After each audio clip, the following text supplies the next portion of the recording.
ভিন্ন ঘরানার নেতৃবৃন্দ যেখানে যায় আপনারাও আপনাদের আমিরকে সেখানে প্রত্যাশা করেন। ভিন্ন ঘরানার নেতৃত্ব যেই তরিকায় কাজ করে আপনারাও আপনার আমিরকে, আপনার সংগঠনকে সেই তরিকায় কাজের ময়দানে দেখতে চান। যদি এটাই হয় তাহলে তাদের মধ্যে আর আপনার মধ্যে পার্থক্য কোথায়? মনে রাখবেন, এই বিশেষ পার্থক্যের কারণেই আজকে আমরা ছাত্র আন্দোলনে সামিল হয়েছি। এই বিশেষ পার্থক্যের কারণেই আজকে আমরা পীর সাহেব চরমনায়ের নেতৃত্ব ঐক্যবদ্ধ হয়েছি। পীর সাহেব চরমনায় যদি গতানুগতিক রাজনীতির ধারায় গা ভাসিয়ে দেন, ইসলামী আন্দোলন বাংলাদেশের এই স্বতন্ত্র ধারাও থাকবে না, সাধারণ মানুষের ভালোবাসাও থাকবে না। দীর্ঘ প্রায় 1.5 যুগ পর্যন্ত আমাদের কাঁধের উপর এক জগদ্দল পাথর বসেছিল। এক স্বৈর শাসনের জাতাকলে আমরা নিষ্পেষিত ছিলাম। অনেক রক্ত, অনেক ত্যাগের বিনিময়ে আমরা এই যন্ত্রণা থেকে মুক্তি পেয়েছি। মানুষ সীমা লঙ্ঘন করলে তার পরিণতি কি হতে পারে, শেখ হাসিনার দ্বারা আমরা তা প্রত্যক্ষ করেছি। স্বাধীনতার পরে বাংলাদেশের কোন শাসককে ক্ষমতাচ্যুত হওয়ার পরে দেশ ত্যাগ করতে হয়েছে এমন ঘটনা ঘটেনি। কিন্তু এই দেশের মালিক বনে যাওয়া, এই দেশকে পৈতৃক সম্পত্তি মনে করা শেখ হাসিনা ক্ষমতাচ্যুত হওয়ার পর চোরের মতো এই দেশ ছেড়ে পালিয়েছে। লজ্জা থাকলে এই দেশ নিয়ে তার আর কথা বলা উচিত নয়। লজ্জা থাকলে তার অনুসারী দাবি করে নতুন ভাবে কেউ উকি দেওয়ার কথা নয়। কিন্তু এই গোষ্ঠী এতই নির্লজ্জ, আমরা লক্ষ্য করছি বিভিন্ন সুরতে তারা আবার এই দেশকে অস্থিতিশীল করার চেষ্টা করছে। সংগ্রামী বন্ধুগণ, 24-এর গণ অভ্যুত্থান হাজার হাজার ভাইয়ের জীবনের বিনিময়ে অর্জিত হয়েছে। 24-এর গণ অভ্যুত্থানে হাজার হাজার ভাইয়েরা পঙ্গুত্ব বরণ করেছে। দীর্ঘ 1.5 যুগ পর্যন্ত আমরা রাজপথের সরব থেকে যেই বিজয় ছিনিয়ে এনেছি, এই বিজয়কে কেউ নস্যাৎ করবে ইনশাআল্লাহ, শরীরে রক্ত থাকতে আমরা সেটা হতে দিব না। এজন্য ইসলামী ছাত্র আন্দোলন বাংলাদেশের সর্বস্তরের নেতা কর্মীদেরকে অতন্ত্র প্রহরীর ভূমিকা পালন করতে হবে। সংগ্রামী বন্ধুগণ, ইসলামী ছাত্র আন্দোলন বাংলাদেশ শুধু একটি নির্দিষ্ট গোষ্ঠী কেন্দ্রিক কাজ করে না, বরং বাংলাদেশের একমাত্র ছাত্র সংগঠন যাদের সকল ধারার শিক্ষা ব্যবস্থার শিক্ষার্থীদের মধ্যে পদচারণা রয়েছে। আমাদের দুর্বলতাও আছে।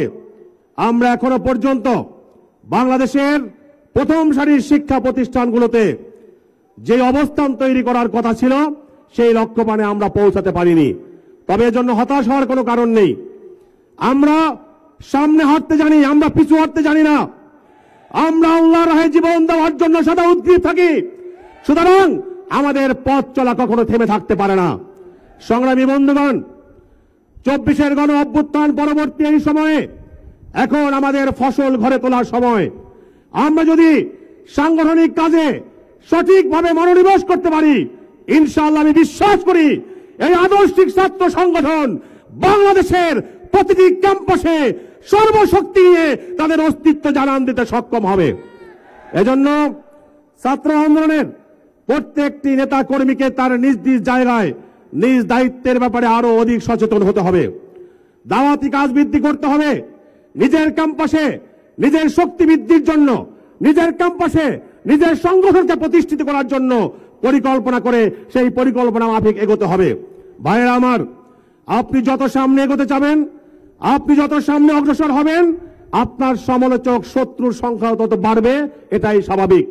কিন্তু সমালোচনাকে পরোয়া করে, সমালোচনাকে আমলে নিয়ে যারা কাজ থেকে নিবৃত্ত হয় তারা কখনো সংগঠনের আদর্শিক কর্মী হতে পারে না। আমরা দেখেছি আমাদের এই অগ্রযাত্রা যতই সামনের দিকে অগ্রসর হচ্ছে, একটি মহল আমাদেরকে পিছন দিক থেকে টেনে ধরতে চেষ্টা করছে। মনে রাখবেন, বাংলাদেশের রাজনীতিতে ইসলামী আন্দোলন বাংলাদেশের কিছু স্বতন্ত্র বৈশিষ্ট্য আছে। তাকওয়া, পরহেজগারি আমাদের মূল ভিত্তি। যেদিন আমরা এই জায়গা থেকে বিচ্যুত হব, সেদিন হয়তো আমাদের অস্তিত্ব বিনাশ হয়ে যাবে। আর আমাদের প্রতিপক্ষ শক্তি আমাদের এই জায়গায় বারবার আক্রমণ করার চেষ্টা করছে। আজকে এই স্বতন্ত্র অবস্থানের কারণেই, স্বতন্ত্র চরিত্রের কারণেই এদেশের লক্ষ লক্ষ মানুষ ইসলামী আন্দোলনকে ভালোবাসে, পীর সাহেব চরমনাইকে ভালোবাসে।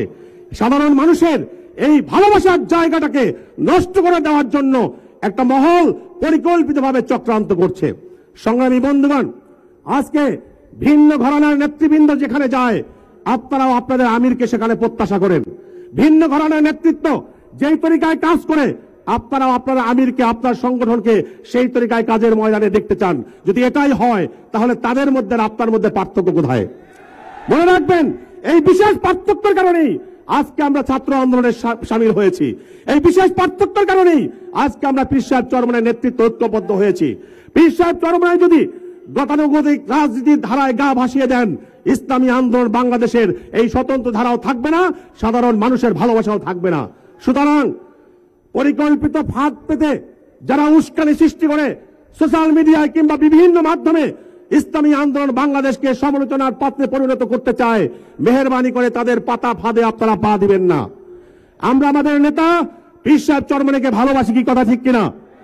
আমরা আমাদের নেতা পীর সাহেব চরমনাইয়ের প্রতি আনুগত্যশীল। আমরা আমাদের নেতা পীর সাহেব চরমনাইকে আমরা বিশ্বাস রাখি, তিনি আল্লাহর মেহেরবানিতে কখনো আদর্শচ্যুত হবেন না। এই বিশ্বাসের জায়গায় কেউ ফাটল ধরানোর চেষ্টা করলে সেই পাতা ফাঁদে পা দেওয়া যাবে না। যদি পীর সাহেব চরমনাইকে ভালোবেসে থাকি, পীর সাহেব চরমনাই নেতৃত্বের প্রতি আস্থা থেকে রাখে, একথাও মনকে মানাতে হবে। পীর সাহেব চরমনাই তার নির্দিষ্ট ফোরামের সাথে পরামর্শ করেই সময়ের প্রয়োজনে যথার্থ সিদ্ধান্ত তিনি গ্রহণ করে থাকেন। অতএব একটি চক্রান্তকারী একটি গোষ্ঠীর পরিকল্পিত উস্কানিতে পাতা ফাঁদে পা দিয়ে আপনারা আপনাদের নেতৃত্বকে নানা সময় সমালোচিত করছেন, সংগঠনকে প্রশ্নবিদ্ধ করছেন। একবার ভেবে দেখবেন এই কাজটা আত্মঘাতী হচ্ছে কিনা। যদি আত্মঘাতী হয়ে থাকে, অবশ্যই নিজ জায়গা থেকে আমাদেরকে তওবা করে ফিরে আসতে হবে। সংগ্রামী বন্ধুগণ, ইসলামী আন্দোলন বাংলাদেশ, ইসলামী ছাত্র আন্দোলন বাংলাদেশ একটি অগ্রসরমান সংগঠন। তৃণমূল থেকে গড়ে ওঠে আজকে বাংলাদেশের প্রত্যন্ত অঞ্চলে ইসলামী আন্দোলন বাংলাদেশের যে ভিত রচনা হয়েছে, এই ভিত্তিকে আমাদেরকে ধরে রাখতে হবে, এই ভিত্তিকে আরো মজবুত করতে হবে। মনে রাখবেন, আগামী জাতীয় নির্বাচন ইসলামী আন্দোলন বাংলাদেশের জন্য অত্যন্ত গুরুত্বপূর্ণ।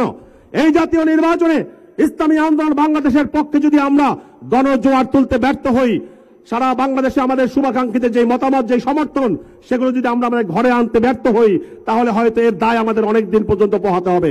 এজন্য আগামী জাতীয় নির্বাচনকে টার্গেটে রেখে প্রত্যেকটা পাড়ায় পাড়ায়, মহল্লায় মহল্লায় আপনার নিজ অবস্থানে ইসলামী আন্দোলন বাংলাদেশকে কিভাবে শক্তিশালী করা যায়, কিভাবে মজবুত করা যায়, নিজস্ব জায়গা থেকে পরিকল্পনা নিয়ে সংগঠনের দেওয়া পরিকল্পনার আলোকে সেভাবেই আমাদেরকে কাজ করতে হবে। আর তা যদি আমরা করতে পারি, আমরা বিশ্বাস রাখি ইনশাআল্লাহ ইসলামী আন্দোলন বাংলাদেশের এই অগ্রযাত্রা কোন শক্তি দাবায় রাখতে পারবে না। সংগ্রামী বন্ধুগণ, বক্তব্য শেষ পর্যায়ে আপনাদেরকে একটি দাওয়াত দিয়ে আমি বক্তব্য শেষ করব। আপনারা নিশ্চয় শুনেছেন, আগামী 17 জানুয়ারি ইনশাআল্লাহ এই সোহরাওয়ার্দী উদ্যানে ইসলামী যুব আন্দোলনের জাতীয় যুব কনভেনশন অনুষ্ঠিত হবে। ইনশাআল্লাহ আমরা টার্গেট নিয়েছি, আগামী 17 জানুয়ারি এই সোহরাওয়ার্দী উদ্যানে লক্ষ যুবকের সমাবেশ হবে ইনশাআল্লাহ। সেই সম্মেলনে আপনাদের অংশগ্রহণ, আপনাদের উপস্থিতির প্রত্যাশা রেখে আপনাদেরকে দাওয়াত দিয়ে আমি আমার বক্তব্য শেষ করছি। ইনশাআল্লাহ রাজপথে দেখা হবে, স্লোগানে কথা হবে।